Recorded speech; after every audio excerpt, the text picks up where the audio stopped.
Champions Cup's back this weekend. There's a fair few games on. Not sure how many I'll get to see, but one of the ones I'm planning on watching is Leinster against Toulon.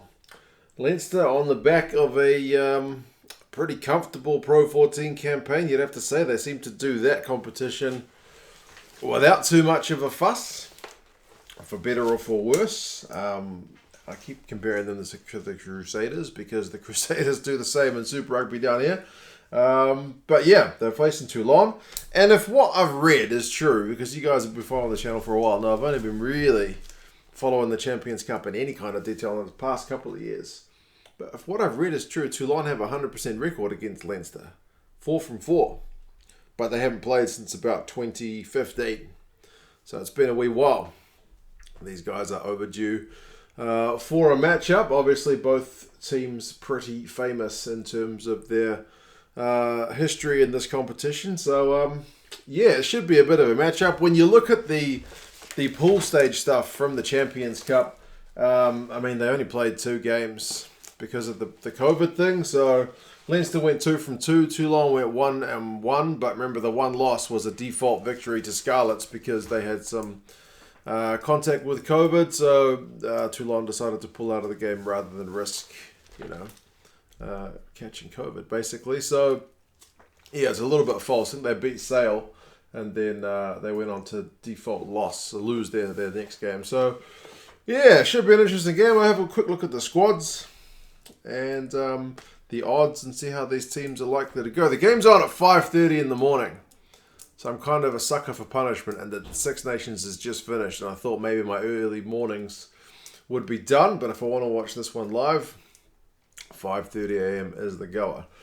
For Leinster, they've made a few changes to that team that won the Pro 14 final last week over Munster. Same front row, Healy, Kelleher and Furlong. Devin is still there, but Ryan Baird gets a start. Good for him. Keen to see him get some more minutes, especially when James Ryan's not available. It's good to get him basically just getting that experience. There's nothing quite like it, especially in Europe. Rhys, Ruddock, Josh van der Flier and Jack Conan make out the back row. So it's a very familiar Leinster forward pack, and they will certainly take some stopping. Luke McGrath and Johnny Sexton reunite again to be the 19 combo. Also very familiar. Remember, Byrne started last week, so Sexton is at 10. Henshaw and O'Loughlin's the same midfield as last week. Larmour and Lowe are the wingers. Last week it was Dave Kearney, but this week James Lowe gets a crack.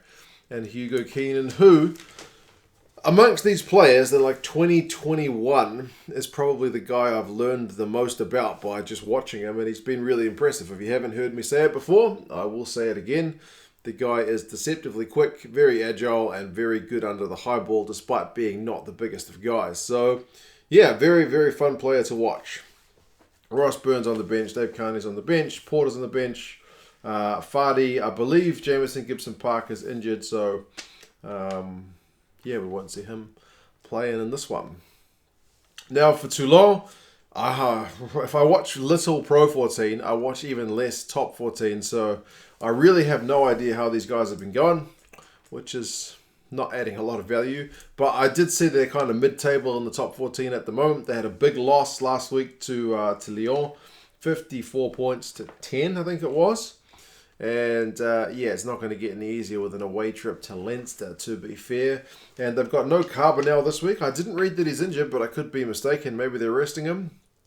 Former Queensland Redsman Duncan Paia'aua moves from the midfield where he played last week into the number 10 jersey. He's a bit of a midfielder come fly half. I don't know how Toulon have been mostly using him, but certainly when he was playing in Super Rugby, he was mostly a midfielder, usually a 12. Baptiste-Gros captain, he's at 9.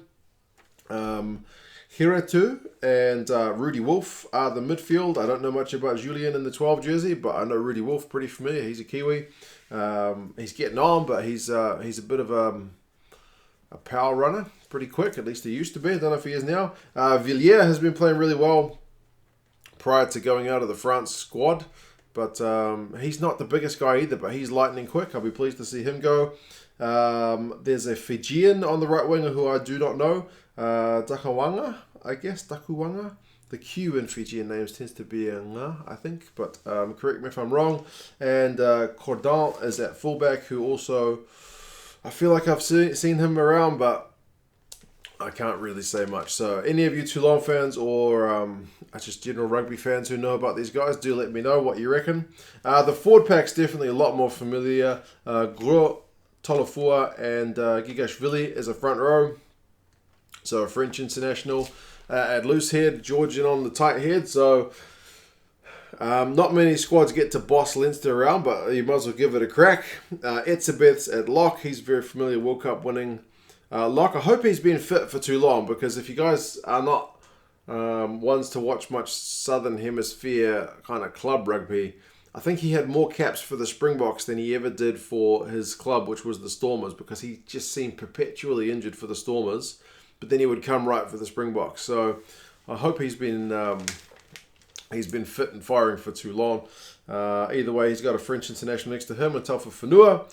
Rebage is another one who's been playing the Six Nations recently. He's at the 6 jersey. Olivon, another Six Nations international, in the 7 jersey, and Parise is at number 8. So a heck of a forward pack. 7th in the top 14, maybe because they've had so many internationals out. Again, you guys who follow the top 14 will have to let me know a bit more. But yeah, either way, the French team, Toulon, go into this one as big time underdogs. Kind of not to be, well, that's not a surprise, is it? Because Leinster tend to beat everybody. But yeah, the Champions Cup, they didn't win it last year. That was Exeter. I think Leinster lost to Saracens, didn't they? So you never know in Europe, man. Could be a big game. But yeah, Nonu got red carded for Toulon last week, so he's another man missing if you're looking for him.